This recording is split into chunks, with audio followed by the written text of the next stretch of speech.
नमस्कार दोस्तों, स्वागत है आपका एवन जी के स्टडीज़ में। आज की वीडियो में हम लेकर आए हैं हिंदी व्याकरण टेस्ट। इनमें से कितने क्वेश्चन का आंसर आप दे पा रहे हैं, अपना स्कोर कमेंट्स बॉक्स में ज़रूर दीजिएगा। ये सभी प्रश्न परीक्षा में कई बार पूछे जा चुके हैं। आप किसी भी परीक्षा की तैयारी कर रहे हैं तो ये वीडियो आपके लिए उपयोगी होने वाली है, इसलिए वीडियो को आप लोग पूरा देखें। और चैनल पर पहली बार आए हैं तो चैनल को भी सब्सक्राइब ज़रूर कर लीजिए। चलिए आगे बढ़ते हैं। आज का आपका पहला सवाल है, किस स्वर के उच्चारण में दीर्घ स्वर से भी अधिक समय लगता है? आपके ऑप्शन से ए अनुस्वार, बी अनुनासिक, सी ह्रस्व, डी प्लुत। सही जवाब है ऑप्शन डी प्लुत।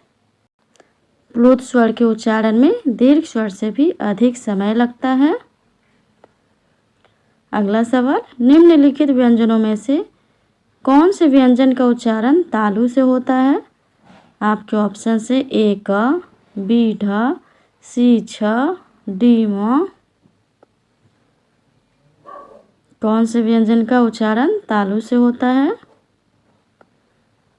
सही जवाब है ऑप्शन सी छ। च वर्ग के सभी वर्ण का उच्चारण तालु से होता है। अगला सवाल, कौन सी वर्तनी शुद्ध है? बताइए, अधिशासी का कौन सा वर्तनी शुद्ध है? सही जवाब है ऑप्शन ए अधिशासी। ऑप्शन ए अधिशासी शुद्ध वर्तनी है। अगला सवाल, अतियुक्ति शब्द में कौन सी संधि है?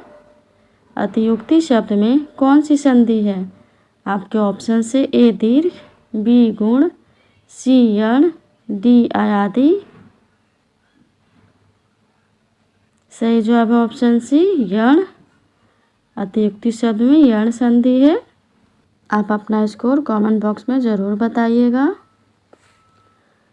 अगला सवाल, किस संधि में स्वरों का परिवर्तन य, र, ल, व में होता है? आपके ऑप्शन से ए आयादी, बी वृद्धि, सी गुण, डी यण। बताइए। सही जवाब है ऑप्शन डी यण। यण संधि में स्वरों का परिवर्तन य, र, ल, व में होता है। अगला सवाल, यह पुस्तक भी हाथों हाथ बिक गई में हाथों हाथ कौन सा समास है? आपके ऑप्शन से ए कर्मधारय, बी अव्ययीभाव, सी द्वंद्व, तत्पुरुष। हाथों हाथ कौन सा समास है? सही जवाब है ऑप्शन बी अव्ययीभाव। जहाँ शब्दों की पुनरुक्ति होती है वहाँ अव्ययीभाव समास होता है। अगला सवाल, इच्छु का तद्भव रूप क्या है? इच्छु का तद्भव रूप क्या है? आपके ऑप्शन से ए अभिलाषा, बी इच्छा, सी ईख, डी उल्लू। बताइए, इच्छु का तद्भव रूप कौन सा है? सही जवाब है ऑप्शन सी ईख। ईख इच्छु का तद्भव रूप है। अगला सवाल, सगुण का विलोम शब्द कौन सा है? सगुण का विलोम शब्द कौन सा है? आपके ऑप्शन से ए अवगुण, बी अगुण, सी दुर्गुण, डी निर्गुण। सगुण का विलोम शब्द कौन सा है? सही जवाब है ऑप्शन डी निर्गुण। सगुण का विलोम शब्द निर्गुण है। अगला सवाल, खगेश का पर्यायवाची शब्द है? आपके ऑप्शन से ए वासुदेव, बी वाक, सी वैन्ते, डी विधु। खगेश का पर्यायवाची शब्द कौन सा है? बताइए। सही जवाब है ऑप्शन सी वैन्ते। खगेश का पर्यायवाची शब्द इनमें से वैन्ते है, याद रखिएगा। अगला सवाल, रंगमंच पर पर्दे का पीछे का स्थान को क्या कहा जाता है? आपके ऑप्शन से ए पृष्ठमंच, बी दर्शक दीर्घा, सी नेपथ्य, डी कालाकार दीर्घा।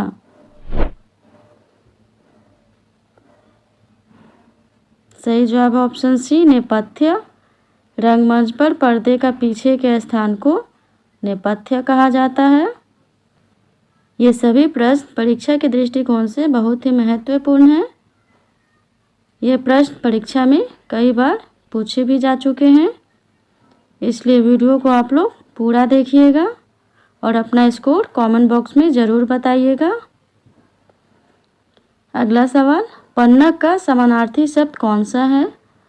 पन्नग का समानार्थी शब्द कौन सा है? आपके ऑप्शन से ए उड़ग, बी पीक, सी पिनाक, डी केसरी। सही जवाब है ऑप्शन सी उड़ग।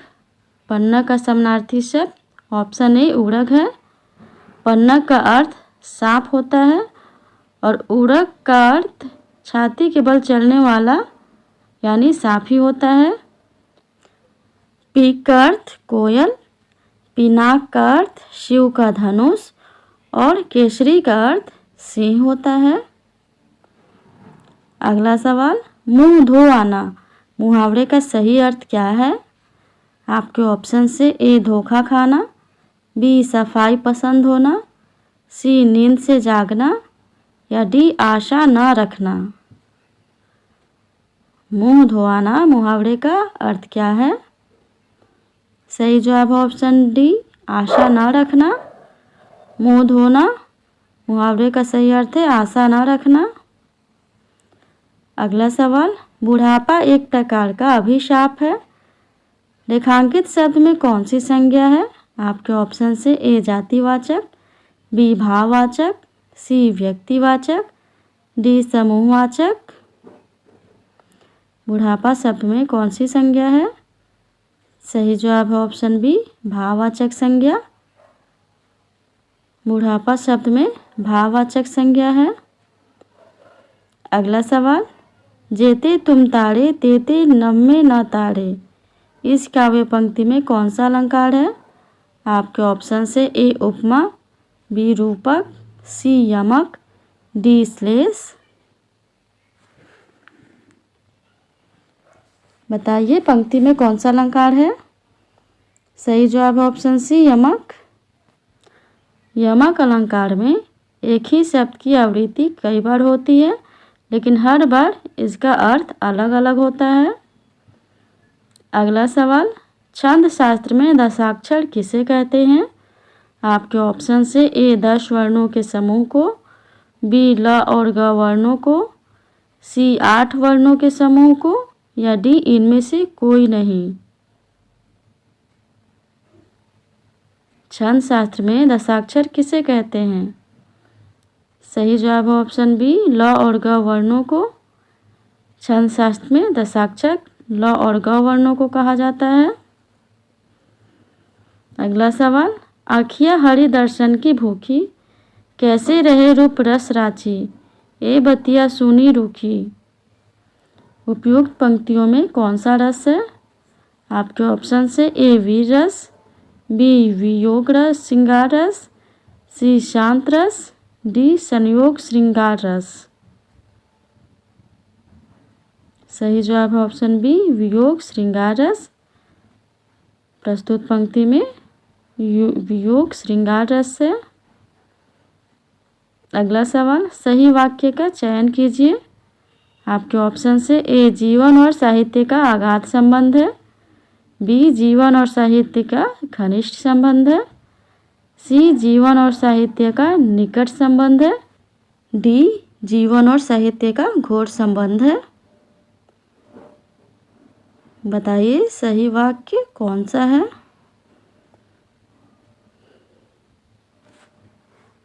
सही जवाब है ऑप्शन बी जीवन और साहित्य का घनिष्ठ संबंध है।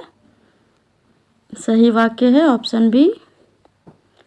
अगला सवाल, अवनी का विलोम शब्द है। आपके ऑप्शन से ए अंबर, बी सितारा, सी धारा, डी शशांक। अवनी का विलोम शब्द क्या है? बताइए। सही जवाब है ऑप्शन ए अंबर। अवनी का विलोम शब्द अंबर है, याद रखिएगा। अगला सवाल, अविकारी शब्द क्या होता है? अविकारी शब्द क्या होता है? आपके ऑप्शन से ए संज्ञा, बी सर्वनाम, सी अव्यय, डी विशेषण। अविकारी शब्द क्या है? सही जवाब है ऑप्शन सी अव्यय। अव्यय को अविकारी शब्द भी कहा जाता है। अगला सवाल, कौन सी ध्वनि महाप्राण नहीं है? कौन सी ध्वनि महाप्राण नहीं है? आपके ऑप्शन से ए ख, बी घ, सी ज, डी झ। बताइए। सही जवाब ऑप्शन सी ज। ज महाप्राण ध्वनि नहीं है। प्रत्येक वर्ण का दूसरा और चौथा वर्ण महाप्राण होता है। आज के लिए इतना ही। अगर वीडियो अच्छा लगा हो तो वीडियो को लाइक ज़रूर कर दीजिए और चैनल पर पहली बार आए हैं तो चैनल को भी सब्सक्राइब ज़रूर कर लीजिए। धन्यवाद।